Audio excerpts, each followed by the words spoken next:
O Senhor me fala de acabamento, irmão. Eu vejo como borrachas sendo colocadas, para logo depois vir um vidro sendo colocado. Um acabamento, um cuidado de Deus, para que nada se quebre, para que nada se perca, para que nada seja desperdiçado. Essa é uma palavra que o Senhor está lançando, uma das flechas que o Senhor vai lançar nessa noite. Eu estou cuidando até dos pormenores, do acabamento, do cuidado. Eu vejo o que ninguém vê, eu percebo o que ninguém percebe. Em o nome de Jesus, fique atento também às pequenas coisas, porque nada começa grande. Fique também atento a tudo que é pequeno, porque o que é pequeno um dia vai crescer. O que é pequeno um dia cresce, aleluia. E o que é de Deus, a marca do Senhor no processo de Deus. E nós estamos aqui nessa conferência para falar de processos. Ou a flecha que uma hora está na aljava, e esse é o ambiente dela. Outra hora está no arco, e esse é o ambiente dela. E outra hora ela acerta o alvo. Ambientes proféticos que o Senhor tem preparado para nós. Obrigado, Espírito Santo. Fala para o teu irmão, deixa ele pisar no seu jardim hoje. Eu estou em casa, viu, pastor Alexandre? Eu quero agradecer o privilégio, o convite de vocês.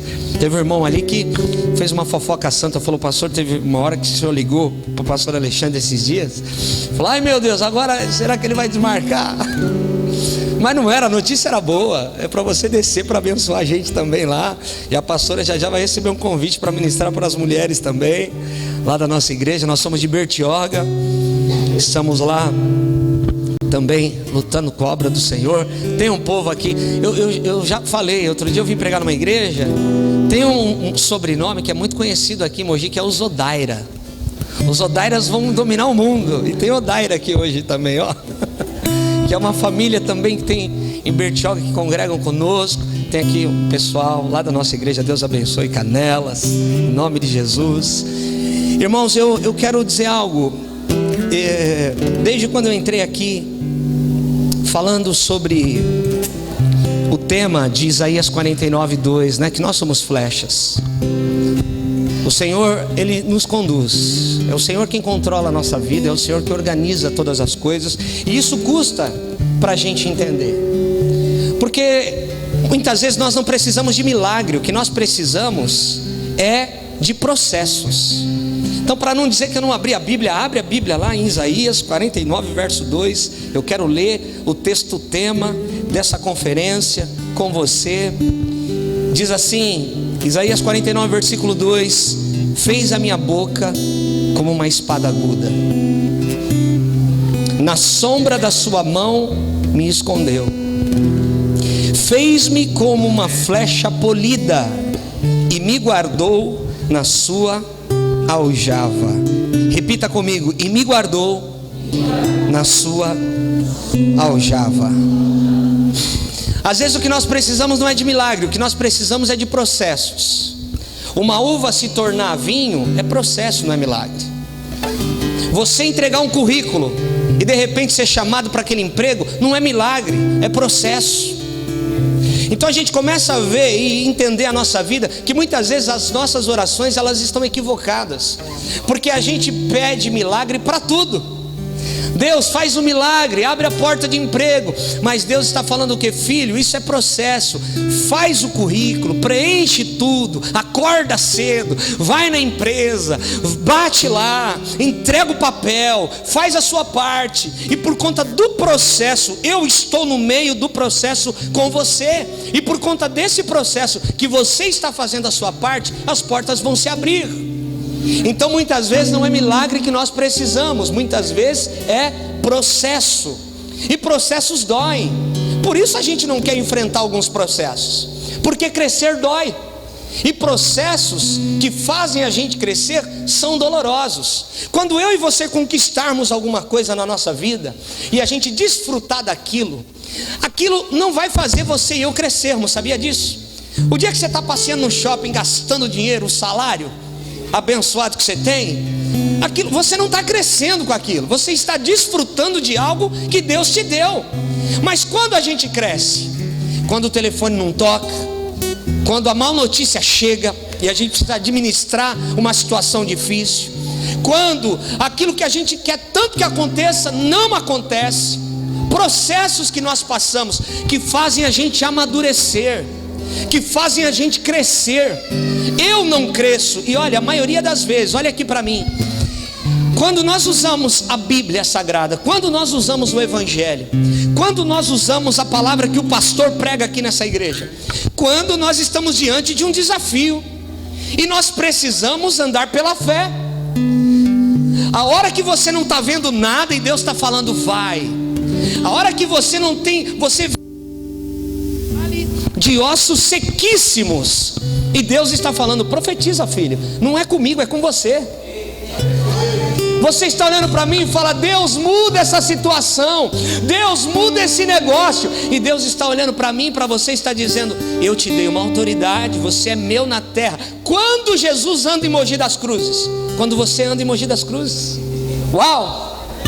Quando Jesus entra nos lugares aqui dessa cidade, quando eu e você entramos nos lugares nessa cidade, porque eu e você somos filhos do Senhor, carregamos a presença de Deus. Aonde você entra, Ele entra. Aonde você está, Ele está. Quando Jesus Cristo andou em Mogi das Cruzes, quando Jesus Cristo pisou nessa cidade, quando homens e mulheres de Deus pisam nessa cidade com ousadia, com autoridade, declarando aquilo que não estão vendo, mas creem que pela fé Deus pode fazer. Aleluia! Então muitas vezes a gente está vendo um vale de ossos secos e a gente está falando, Deus muda, e Deus está falando, filho, é com você, declara. Ontem nós tivemos uma vigília na igreja e nós fizemos algumas declarações, porque nós temos aprendido que no reino de Deus o que se vale é o que se declara. Nesse mundo aqui natural, se você vai comprar alguma coisa, você vai adquirir alguma coisa, você assina um papel. Então nesse mundo o que vale é o que se assina. É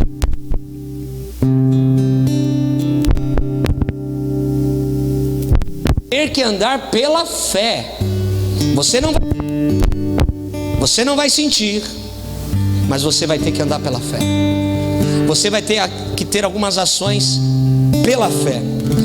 Por isso que às vezes a gente precisa de um tubarão do tanque. Você conhece a história do tubarão no tanque? Isso é verídico, pastor Alexandre. Os pescadores japoneses são os melhores. E aqui em Mogi tem bastante japonês, né? E os pescadores, os melhores pescadores do mundo são os japoneses. Eles vivem da pesca, eles vivem daquilo. Eles têm as melhores embarcações para pesca. Então, só que por conta da escassez de peixe, cada vez mais eles têm que ir mais longe, cada vez eles têm que andar mais profundo, estarem nos lugares mais longínquos do mar para pescar. Peixes que eles pegavam em algumas águas mais rasas, agora só em lugar fundo. E aí o que aconteceu? Por conta dessas viagens longas, quando eles voltavam, o peixe estava queimado por conta do gelo, por conta da viagem longa. O peixe não estava com aquele sabor de fresco, e o pessoal começava a reclamar. Então os donos de barco começaram a fazer algumas mudanças nos barcos por conta das viagens longas. E aí um deles teve uma ideia de fazer um tanque para armazenar os peixes que estavam sendo pescados. Mas ainda assim, os peixes não chegavam frescos nos mercados de peixe. E aí um camarada teve uma ideia genial. Ele fez um grande tanque no barco pesqueiro e ele jogou um tubarão. E todos os peixes que eram pescados eram jogados nesse tanque, no barco pesqueiro. E os peixes, para sobreviver, tinham que ficar bem atentos, porque senão o tubarão comia eles. Então quando o barco chegava em terra firme, o tubarão tinha comido alguns peixes, mas aqueles que ficaram se movimentando para salvar a sua vida, chegavam vivinhos, fresquinhos em terra firme. Então escuta, às vezes o que eu e você precisamos para nos movimentar é um tubarão no nosso tanque. Mas quando o tubarão está no nosso tanque, a gente não entende. Deus, agora a casa caiu. Eu orei, eu fiz campanha, eu fui lá na conferência para as coisas mudarem, parece que tudo piorou. Já aconteceu isso com você, irmão? Eu sei que isso acontece em Bertioga. Você ora e quanto mais você intensifica a oração, quanto mais você busca a Deus, parece que algumas coisas pioram. Não é.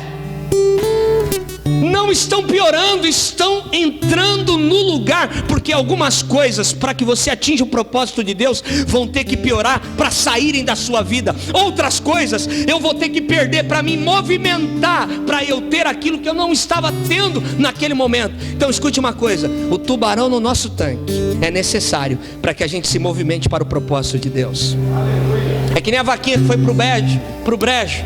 Um profeta estava passando num lugar e tinha uma casa, eles se hospedaram naquela casa, o profeta e o seu servo. E aí ficaram naquela casa à noite, conversaram com a família, e o pai da família disse assim: ó, a gente vive da vaquinha, a vaquinha dá leite, a gente tira o leite da vaca e vai vender na cidade, é assim que a gente sobrevive. O profeta ouviu a história, no outro dia ele foi embora, seguindo a sua viagem. No meio do caminho ele falou para o seu moço: ó, volta lá hoje à noite, na calada da noite, e joga aquela vaquinha daquela família no brejo. O moço falou: profeta, que coisa ruim que você está mandando eu fazer.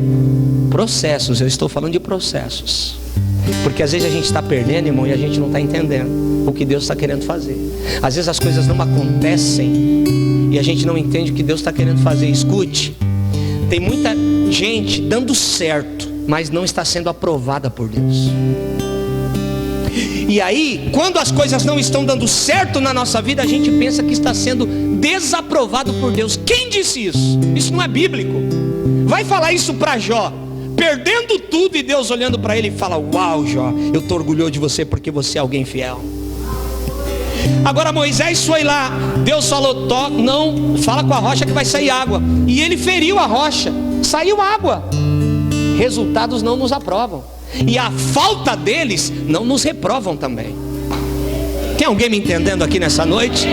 Então pare de falar: Deus, o Senhor não está comigo porque isso não aconteceu. Não é de Deus isso, irmão. Às vezes não, Deus está te aprovando, nada está acontecendo, mas Deus está falando: uau, ela está orando como nunca, ela está agradando o meu coração, ela é uma mulher de Deus, ele é um homem de Deus, aleluia. Agora, o que o sistema do mundo faz com que a gente enxergue? Quem está dando certo, Deus está com ele. Quem está dando errado, Deus não está com ele. E aí a gente confunde crescimento com aprovação. Isso não existe. Eu conheço um monte de gente que está crescendo sem Deus, irmão. Uma hora a casa cai. Mas eu conheço gente também que não está crescendo, mas eu sei que Deus está com ela, Deus está com ele, Deus está aprovando as suas ações e as suas reações. E aí o moço foi lá e jogou a vaquinha da família no brejo, matou a vaquinha. Passado anos, o profeta morreu, o moço agora era o profeta. E ele estava passando aquele mesmo caminho, viu uma casa linda, maravilhosa, falou: vou me hospedar aqui. E foi se hospedar naquela casa. Ele olhou para a família, ele lembrou daquela família, falou: me conta a história, que vocês não tinham uma vaquinha aqui? É, a gente tinha uma vaquinha, mas um belo dia a gente acordou, a vaquinha tinha morrido, tinha caído lá no barranco. Aí, porque a vaquinha morreu, a gente começou a se mexer. A gente começou a fazer outras coisas, a gente começou a plantar para colher, a gente começou a fazer um monte de coisa. E aí o que aconteceu? A prosperidade veio naquela família. Então fala para o teu irmão: às vezes a sua vaquinha tem que ir para o brejo. Às vezes o que você está precisando é de um tubarão no tanque. Processos que a gente não entende, irmão. Em 2003 eu mudei para a cidade de Bertioga. Eu morava na zona leste de São Paulo. Eu mudei a convite de trabalho. Nós tínhamos uma pequena igreja no bairro de São Lourenço, ao lado da Riviera. E eu fui trabalhar na Riviera de São Lourenço, numa imobiliária. Eu trabalhei durante 10 anos nessa imobiliária, 5 como corretor e 5 gerenciando essa imobiliária. Um dia eu tinha um cliente muito bom, e ele queria um apartamento pé na areia, frontal, andar alto. Ele era um homem milionário, ele era dono de uma grande empresa no Brasil. E eu peguei muita amizade com ele, ao ponto de um dia ele me levar para orar na casa dele em Tamboré, porque ele estava quase se separando. Eu peguei a minha esposa, peguei um violão e nós fomos lá e fizemos um culto na casa dele. Esse cliente, que depois acabou virando amigo, um dia eu encontrei, estava procurando um imóvel para comprar na Riviera. E um dia eu encontrei o imóvel dele. Eu sabia que aquele era o apartamento que ele tanto buscava. E aí eu brinquei com os corretores na época lá e eu falei assim: eu só não trago esse camarada hoje aqui se ele estiver preso ou estiver num spa, porque quem está preso não pode sair, quem está no spa também não pode sair. E onde ele estava? Num spa. Ele estava no Clube Med em Sorocaba, num spa. Tinha fechado um contrato de 7 dias e não pode sair. Eu liguei para ele: Adilson, onde você está? Ele falou assim: rapaz, eu estou no spa. Eu falei: eu achei teu imóvel, você precisa vir aqui. Você precisa vir aqui hoje, eu vou te buscar onde você estiver. Eu vou com o carro, aí você está em Sorocaba, é rapidinho, eu vou aí, a gente bate e volta, eu vou encontrar. Eu encontrei seu apartamento, eu achei o que você queria. Ele falou: Fred, eu estou no spa, não dá para você me tirar daqui, estou com a minha família. Eu falei: não, eu vou te tirar daí. Ele falou: só se você mandar um helicóptero. O que eu fiz, Alexandre? Eu aluguei um helicóptero, irmão. Eu aluguei um helicóptero. O helicóptero saiu. A gente tinha feito uma boa venda e eu tinha uma reserva no banco. E alugar helicóptero é caro. Mas eu sabia, escute, filhos ruins maduros arriscam, sabia? Meninos na fé não se arriscam. Eles sempre hesitam para tomar atitudes. Essa palavra é para alguém aqui nessa noite, aleluia. E eu arrisquei, trabalhando com vendas. Falei: eu vou alugar um helicóptero e o helicóptero vai aí te buscar. Quando eu liguei de volta, falando para ele: ó, o helicóptero está saindo do Campo de Marte, está indo para Sorocaba te buscar, ele não acreditou. Pois bem, fiquei lá no L ponto do Indaiá, do lado da Riviera, esperando o helicóptero chegar. De repente chegou o helicóptero, pousou, eu peguei o Adilson, a família dele, levei no imóvel para ver. Ele ficou feliz da vida, ficou lá na sacada, um dia de sol lindo. Falou: esse aqui, você acertou, cara, você realmente acertou. É esse aqui. Quanto ele quer? Eu falei: tanto. Ele não discutiu o valor, ele deu a proposta na pedida à vista. Fechado, negócio fechado. Já estava fazendo conta. Já estava. Obrigado, Jesus, está tudo certo.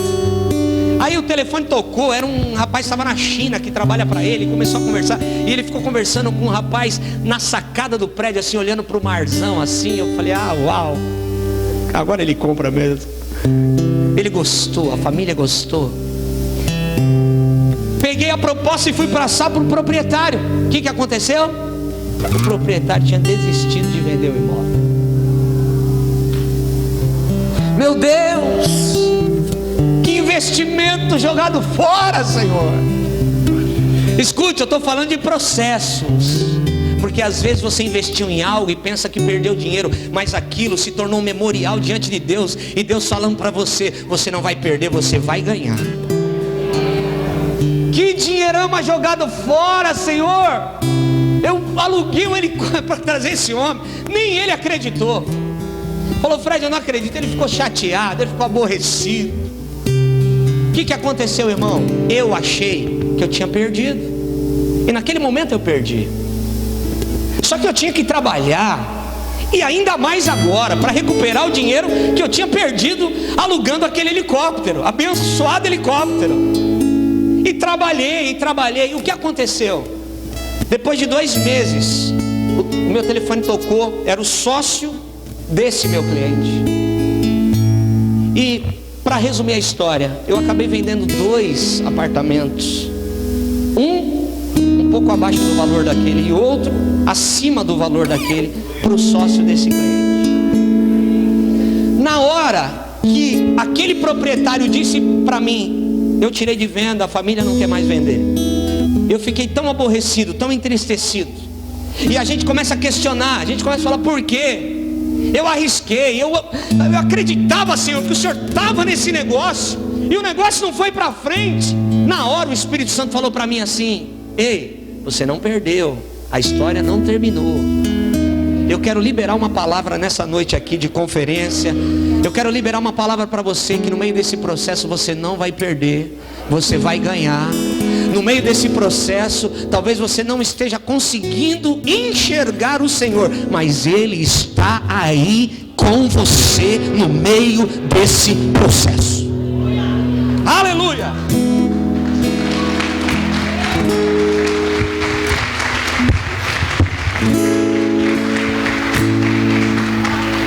Uma vez fizeram uma pesquisa, essa pesquisa recente, cientistas colocaram um ratinho dentro de um tanque, jogaram ele dentro de um tanque, para saber quanto tempo esse ratinho sobreviveria.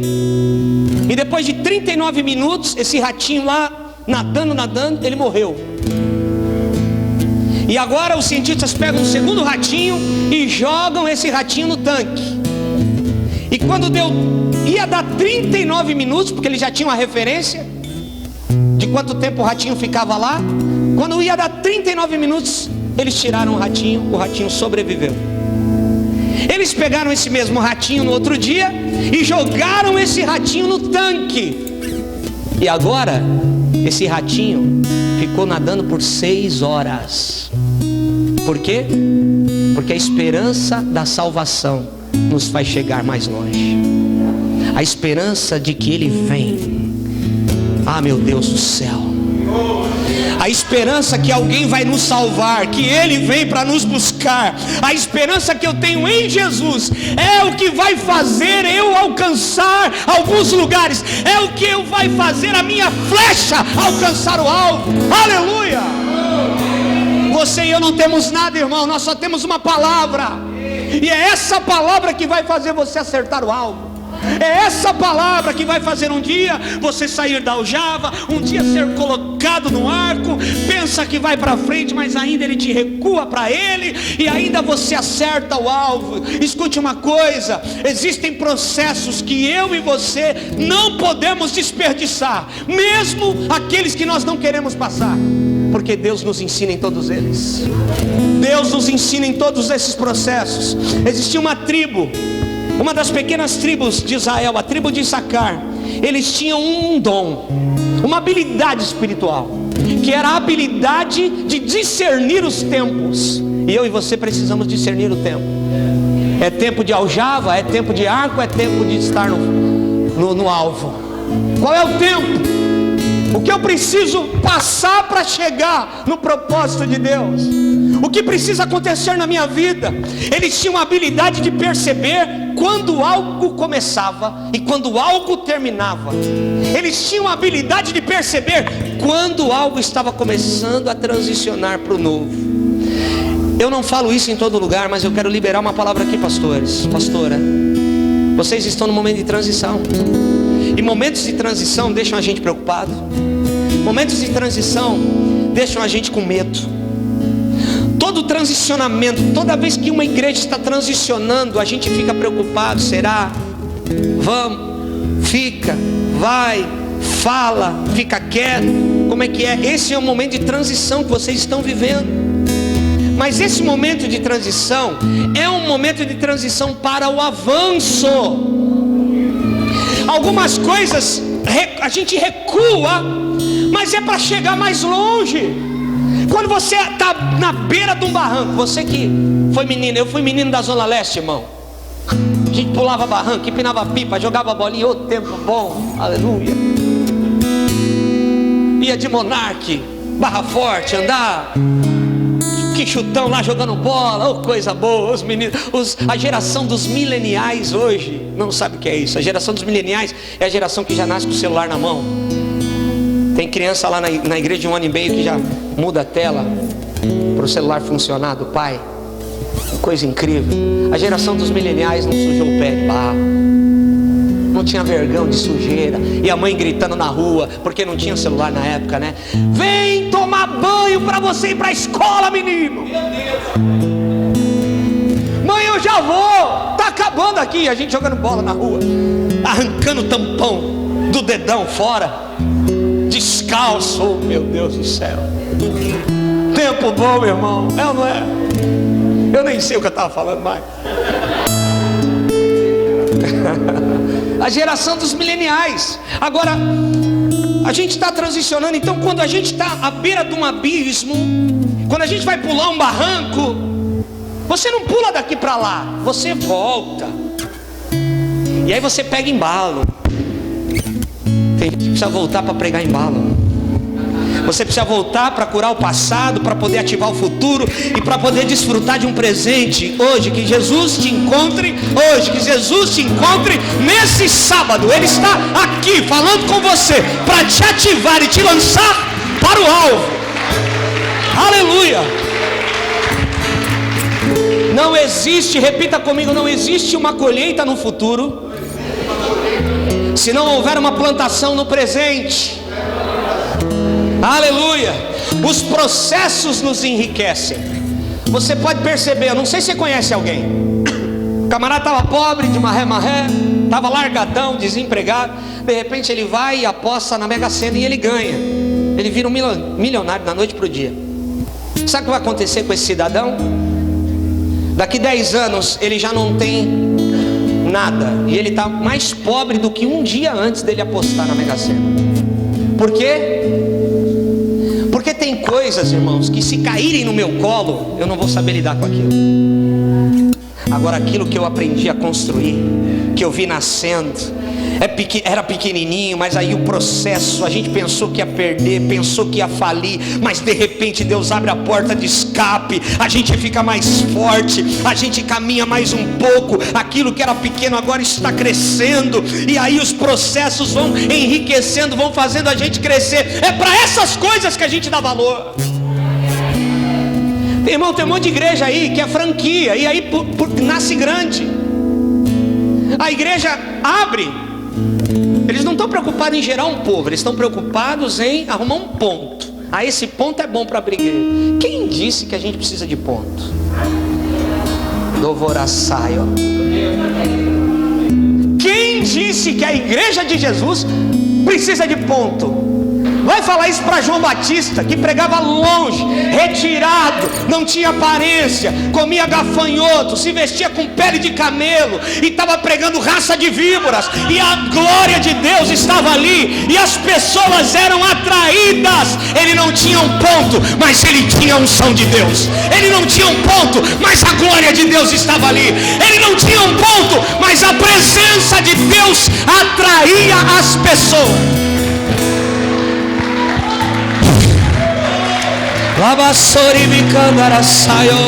Levante a sua mão, levante a sua mão, levante a sua mão. Os processos vão te enriquecer, os processos vão te enriquecer, os processos vão te deixar melhor do que ontem. Aleluia. É por isso, irmão, que a gente fala de primeiro amor, mas é impossível eu amar Deus menos hoje do que quando eu conheci.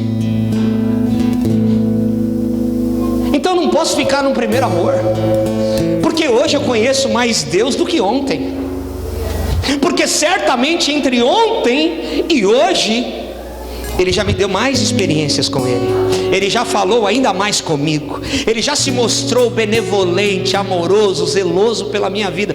Então é impossível eu amar Deus mais ontem do que hoje, porque os processos fazem eu amar mais a Jesus.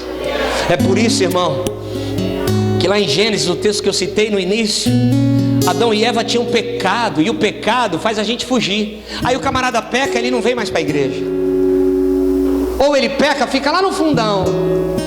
Oh meu Deus, tô mal com Deus, dei uma bola fora, pisei na bola. Para Deus está tudo em pé, está do mesmo jeito. E aí Jesus pisa no nosso jardim para consertar nossa vida, para alinhar nossa vida com Ele. E ao invés de a gente correr para Ele, a gente corre dele. Então quando Ele pisar no seu jardim, não corra dele, corra para Ele. Se você errou, falhou, pecou, caiu, corre para Jesus. Isso vai deixar Satanás endemoniado. Eu pensei que ele ia desanimar e não ia mais para a igreja, não ia estar mais em comunhão, não ia participar do pequeno grupo, porque ele está no erro. E ele correu para Deus. Ele vai ser restaurado. Mais uma vez eu perdi. É assim que tem que ser, meu irmão. Aleluia. Temos que ter ousadia para construir. Temos que ter ousadia para adquirir riquezas. Temos que ter ousadia. Tudo, preste atenção, tudo que cai no colo é perigoso. É por isso que a maior luta dos empresários, dos grandes empresários hoje, é qual? É eles discipularem os filhos, fazerem com que os filhos passem em todos os setores da empresa, para que os filhos valorizem o que o pai um dia construiu. Porque o que mais tem hoje é pai que construiu algo lindo, uma riqueza para a família, e o pai morre, os filhos assumem e acaba com tudo em um ano, acaba com tudo em anos, em poucos meses. Então o maior desafio é embutir no filho que o pai construiu algo, e o filho precisa valorizar o que o pai construiu. O pai construiu algo e eu preciso valorizar o que o pai construiu.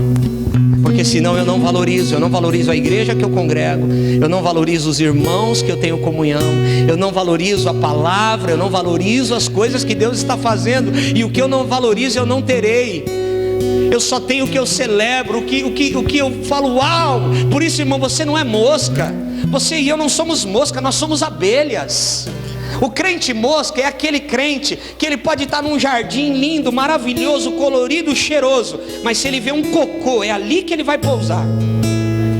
Ele valoriza o que deu errado. Ah lá, falei, o pastor estava errado, pintou a parede de preto, ó, não ficou legal. Para que isso? A luzinha lá, ó, não tem nada a ver. Ele valoriza o cocô. É o urubu, só vê a carniça. Fala para quem está do seu lado, você não é crente mosca, você é crente abelha, cara. Porque o abelha é diferente, irmão. O abelha é diferente, ei. O abelha, ele pode estar num lixão a céu aberto, um fedor terrível, uma desgraceira só, mas se tem uma flor, é ali que ele vai pousar. É alguém que valoriza a vida, valoriza aquilo que dá certo, valoriza a palavra profética, ele valoriza o que Deus fez de bom. Se 10 coisas derem de errado na sua vida e uma der certo, você não tem que gastar sua energia falando, porque não deu certo. Não, valorize o que deu certo, valorize o que funcionou. Se você conta piada de português, cuidado, você nunca vai para Portugal, porque o que você denigre, você não tem. O camarada passa de BMW, deve estar roubando, não vai ter uma BMW. Em vez de ficar feliz com a vitória dos outros, em vez de a gente celebrar a vitória dos irmãos, a gente se enciuma, a gente fala, deve estar alguma coisa errada. Não, irmão, vamos celebrar a vitória. A Bíblia diz que a alegria do meu irmão tem que ser a minha alegria, a derrota do meu irmão tem que ser a minha derrota. Se o meu dedão estiver encravado, o corpo todo vai sofrer. Se o dedão da unha estiver encravado, irmão, todo o corpo sofre. O camarada nem vai trabalhar, o camarada vai ficar mal, dependendo do grau daquele negócio, porque o corpo todo passa por esse mesmo processo. Agora, se alguém está prosperando, eu tenho que ficar feliz. Aleluia. Irmão, Deus está amadurecendo a igreja, presta atenção. Uma igreja do passado, ela deu muito valor ao pão. Na mesa do rei tem pão e vinho. O pão representa a palavra de Deus, a escritura sagrada. Então teve uma igreja que sempre deu muito valor para o pão e negligenciou o vinho, que é o mover profético do Espírito Santo. Mas depois de um tempo, o tempo foi passando, e uma igreja agora, no passado mais recente, essa igreja valorizou muito o vinho e negligenciou o pão. Então era só barulho, era só mover, é só evento. Valorizaram o vinho e negligenciaram o pão. Está chegando esse tempo, irmão, a gente precisa ser tribo de Isacar, de discernir que a gente precisa ter palavra, valorizar o pão, e a gente precisa estar aberto ao mover do Espírito Santo de Deus nesse tempo, que é o vinho. Tem pão e vinho, que a sua fome do pão seja intensa e que a tua sede do vinho seja poderosa, para que você se abra para o mover do Espírito Santo e que você não negligencie a palavra de Deus. Vai estudar a palavra, entra no curso que a igreja proporciona, a aula de departamento infantil, de escola bíblica, tudo que é estudo a gente precisa se envolver. Tudo que nós temos, nós precisamos nos envolver. Irmão, eu tenho certeza, tem muita gente aqui que não é da geração do Band-Aid. Tem gente aqui que é da geração do Metiolate. Não é? Meu filho, eu tenho 3 filhos, um de 25, uma de 14 e um de 9. O meu filho pequeno fala: pai, compra um band-aid coloridão. Não resolve nada, é só de enfeite. Agora, na minha época, eu tenho 42, meu pai falava assim: põe o braço aí. E ele pegava o metiolate. Metiolate desgraçado, como ardia. Ai, passa, pai. Ai, meu Deus. Mas melhorava, ficava bom. Você não é da geração do band-aid, você é da geração do metiolate. Você tem que aguentar firme até o fim. Aguente os processos da sua vida. Deus é contigo. Aleluia, aleluia. A pastora falou algo, eu lembrei de uma coisa, irmãos. Eu estava vendo um clipe, uma música internacional. A minha filha fala um pouco inglês, e ela falou: pai, você não sabe a tradução dessa canção. Quando a música começou a tocar, eu não estava entendendo nada, mas a melodia me pegou. Falei: uau, Deus está nesse negócio aí, Deus está nessa canção. De repente, aí eu falei: me fala então a tradução. E a Rafaela foi escrevendo, e a tradução dizia o seguinte: eu sou feliz e sirvo a Jesus de pé até hoje, porque existe um coral da igreja antiga dentro de mim que não para de cantar. Uau! Oh, aleluia! Tem um coral aqui dentro, irmão. Às vezes eu estou dirigindo um carro, estou chorando. As coisas não estão acontecendo do jeito que a gente quer, mas de repente o coral começa a cantar aqui dentro de mim, me dando esperança. Ah, o Senhor enche o ambiente, enche o carro, enche tudo. A tristeza vai embora, a alegria volta, a esperança toma conta do meu peito. Existe um coral da igreja antiga cantando aí dentro. É Deus falando para você, te empurrando para frente. Vai que eu sou contigo. Aleluia. Eu posso servir a Deus feliz, mesmo que nada aconteça. Nós podemos servir a Deus felizes. O tema do nosso aniversário de 3 anos da Rocha Rio Santos foi: somos felizes, uma igreja relevante. Sabe por quê? Porque o que nos faz feliz? É o dinheiro no bolso? É o carro zero? É a casa que eu comprei nova? É a família estar com saúde? Tudo isso, irmão, acaba, porque um dia o vinho sempre acaba. O que me deixa feliz é o meu contentamento estar nele. Então, se a Bíblia diz que Ele não me falta, nada me falta. Se eu tenho tudo e não tenho Jesus, eu não tenho nada. Mas se eu não tenho nada e tenho Jesus, eu tenho tudo. Aleluia! Se Ele não me falta, nada me falta. Então por que eu estou às vezes paralisado no processo? Por que eu estou paralisado no processo às vezes? Se eu tenho Ele, eu tenho tudo, nada me falta. Já já a situação muda. Ei, já já muda tudo, irmão. O mundo dá volta, ó. O mundo dá volta, as coisas acontecem. Quem está em cima, mora está embaixo. Quem está embaixo, mora está em cima. É o ciclo da vida. Deus é contigo, não desanime. São processos que nós passamos na nossa vida. Às vezes o que eu preciso não é de milagre, é de processo. Irmão, na hora de Deus, porque Jesus ele foi convidado em João capítulo 2 para um casamento em Canaã da Galileia. Agora olha que coisa interessante. Os noivos sabiam que ia acabar o vinho? Os noivos não sabiam. Eles estavam preparados. Um dia Jesus recebe um convite. Dá um convite para Jesus. Jesus pega o convite e fala: olha, estão me convidando para ir num casamento. Que legal. Eles nem sabem o que vai acontecer naquele casamento, mas eu sei. Vai faltar o vinho, mas eu estou lá. Escuta, aqueles noivos não chamaram Jesus para apagar um incêndio, como muitas vezes nós fazemos. A gente ora, Senhor, a gente agora ora, jejua, acorda de madrugada porque a casa caiu, porque o bicho pegou, incendiou o negócio. Aí eu oro como eu deveria orar quando estava tudo bem. Aí eu busco como eu deveria buscar quando estava tudo bem. Aqueles noivos não chamaram Jesus porque o vinho acabou. Aqueles noivos chamaram Jesus para estar na festa. Relacionamento e intimidade. Você não precisa do vinho que se compra em prateleiras. Você precisa do vinho que se conquista com intimidade com Jesus. E aqueles noivos convidaram Jesus para estar na festa de casamento porque eles tinham relacionamento com Jesus. Aleluia. Só que no meio do casamento o vinho acaba. Um vinho acabar num casamento naquela época era uma tragédia terrível. A mãe de Jesus fala: ih, o negócio tá feio, Senhor. Jesus fala para ela: o que tenho eu? Não chegou a minha hora ainda. Aí Jesus manda trazer 6 talhas. 6 talhas, 6 é número de homem. Talha é pedra talhada. Então quanto mais talhado nós somos, mais de Deus cabe em nós. E Jesus manda trazer 6 talhas de água. E aquela água é transformada em vinho. Nos bastidores do casamento, porque casamento é assim, né?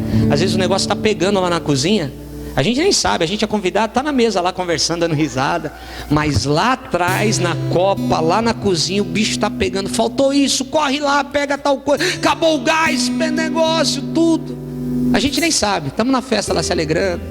Às vezes tinha lá alguém com um pouquinho de vinho. E quando eu falo de vinho, eu não estou falando da bebida alcoólica, eu estou querendo te trazer para uma realidade espiritual, amém? Às vezes tinha alguém lá com um copo de vinho acabando, mas nem sentiu falta ainda. O vinho já tinha acabado. O mestre Sala está desesperado, acabou o vinho, não tem onde comprar agora, é tarde da noite. O que nós vamos fazer? Vai ser uma tragédia essa festa. Algo que era para ser bom e maravilhoso pode se tornar algo terrível, porque faltou vinho. Aleluia. Jesus manda trazer. O mestre Sala vê os serventes com o vinho. E os serventes estão servindo, continuam servindo os convidados. Aí o mestre Sala chega para o noivo e fala: uau, você é terrível. Todo mundo serve o melhor vinho no início, e no final serve qualquer coisa. Está todo mundo mais para lá do que para cá, serve qualquer coisa. Mas você serve o melhor vinho no final? Uau! Foi você que trouxe esse vinho? Não. O noivo falou: estou contextualizando aqui. Mas não foi você? Aí o noivo fala para ele: não foi você que arrumou tudo certinho? Não, eu sou o gerente do staff da festa, mas não fui eu. Eu pensei que foi você, noivo. Não, não fui eu. Não foi você? Não fui eu. Ah, foi ele. Foi ele. É ele quem faz. É ele quem multiplica. É ele quem prospera. Por muitos anos na igreja a gente ouviu que o homem era o provedor. O homem não é o provedor. O homem é o governo da casa. Quem é provedor da casa é Jesus de Nazaré. Aleluia. Ele é o teu provedor. É Ele quem te sustenta em todas as coisas. Aleluia. Quando você tem expectativa no Salvador, você vai mais longe. Salmo 33 verso 18 diz assim: eis que os olhos do Senhor estão sobre os que o temem, sobre os que o esperam na sua misericórdia, para livrar-lhes a alma da morte, e no tempo da nossa fome conserva-nos em vida. Nossa alma espera no Senhor, o nosso auxílio e escudo. Nele o nosso coração se alegra, pois confiamos no seu santo nome. Seja sobre nós, Senhor, a tua misericórdia, como de ti esperamos. Se você é alguém que espera em Deus no meio dos seus processos, você vai ver a mão poderosa do Senhor agindo sobre a sua vida. Amém? Eu queria te convidar a ficar de pé.